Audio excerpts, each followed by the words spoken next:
Good morning, students. Myself Anima Sharma, and I'll be taking the. Today we are discussing the Big Data Analytics Lab experiment number 3. That is the implementation of Q in Java. So slides are shared here. You can see.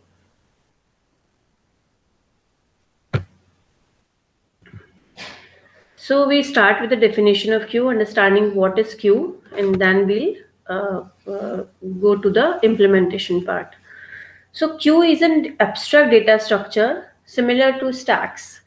We all know that stack and queue both are linear type of data structures, but with slight difference between them. That in stack, that is a LIFO type of data structure, means that which the element which comes at last will be pop up or will be pop up at the first position.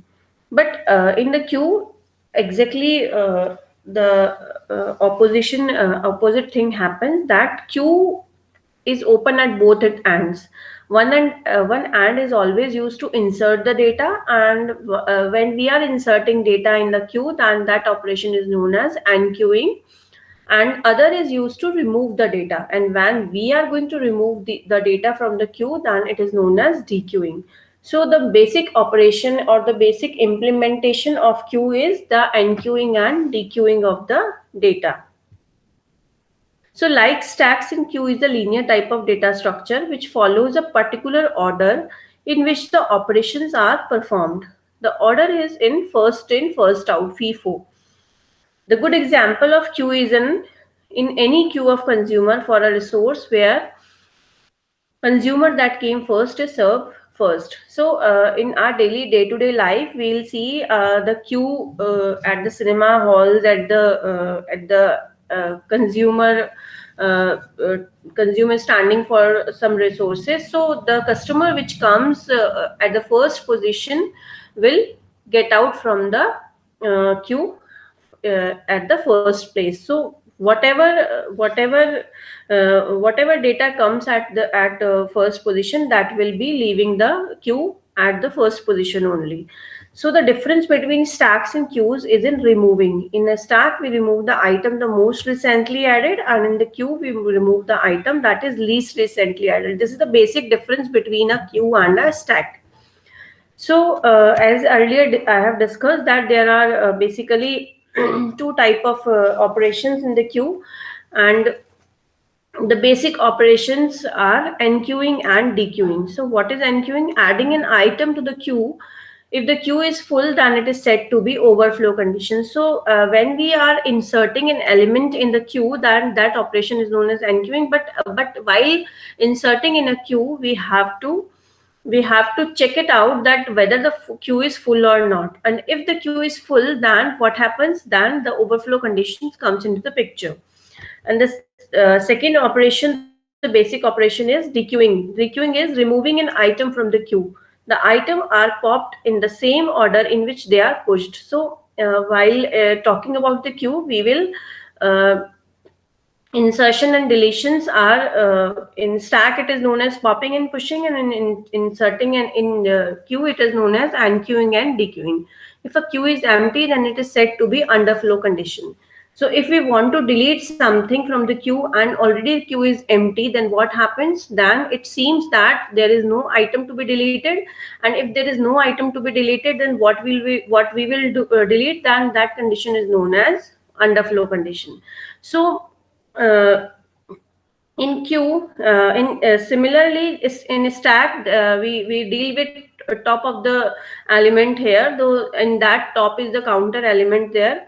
So here also two types of counter elements are there. First is front and other is rear. So front is to get the front element from the queue, and rear is to get the last element from the queue. This is the basic representation of queue, in which enqueuing and dequeuing is shown.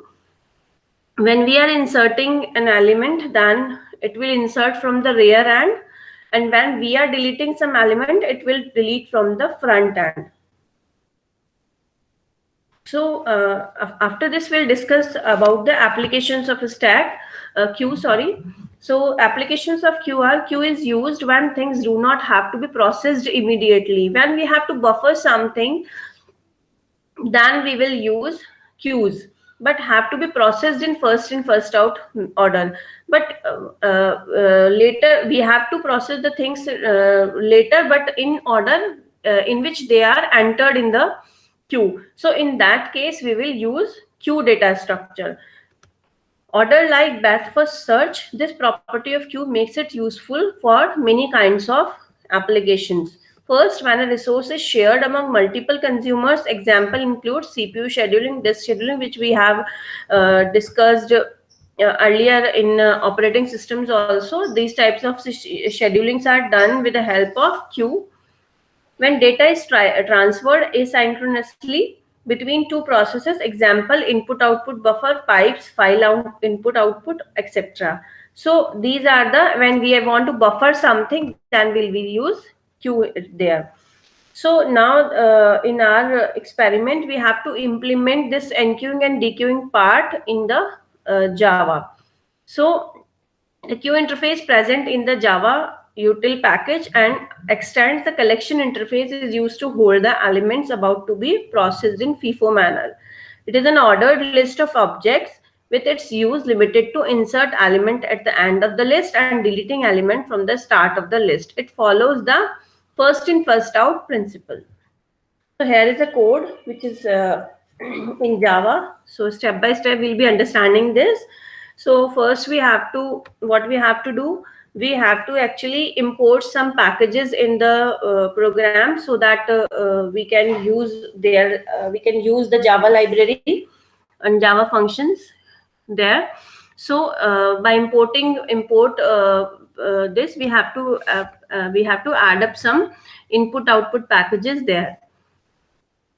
After that, we have to make a, we all know that we Java is working in a class, so we have to make a class there, and in that class we will be using some things. So public class queue example, public static void main, we have passed some arguments. So queue, in queue we are what we are doing, we are taking an integer part, and in new linked list we will be dealing with uh, linked list here. So in queue we are going to add some elements 0 1 2 3 4 we have already given. So to access these elements, what we have to do, uh, we have to take a loop for this so that in every every control the element will be inserted in that. And when we are inserting, we are going for in this loop for integer I is equals to 0, I less than 5, and I plus plus, and q dot add. So add is there the function which will be adding the elements in this, and I is what? I is the element. First it is 0, then it is 1, then it is 2, and so on. So when we have inserted in this queue, then what will we have to do? We have to display it. So we are using the display function of the Java system.out.println and elements of queue. Here we can display the elements, and this is the enqueuing function of the queue. When we want to delete something from the queue, then what will be happen? We have to delete. We have to use remove function from the Java library. So integer remove delete is equals to q dot remove. The remove is a function. So when we will remove some element, we will give that element. Give that element, and then we have to print system.out.println queue, and this particular command will print the whole queue after the deletion of element.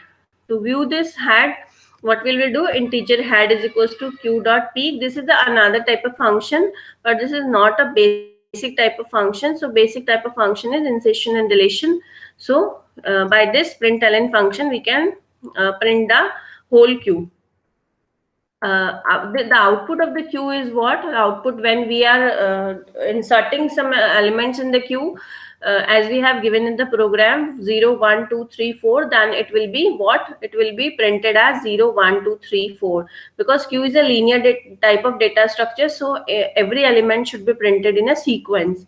And when we are deleting something, so we are giving the address of that element, that what element we want to delete from this queue. So suppose we have given the index number 0th position, so in that element 0 element will be deleted from the queue, and after deleting some element from the queue, when we want to display the remaining elements, then what will be displayed?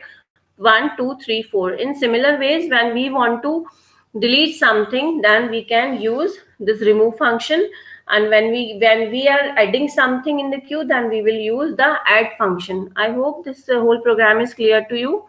For any query, you can definitely call to me or definitely contact to me. So this is all about the queue concept. Thank you.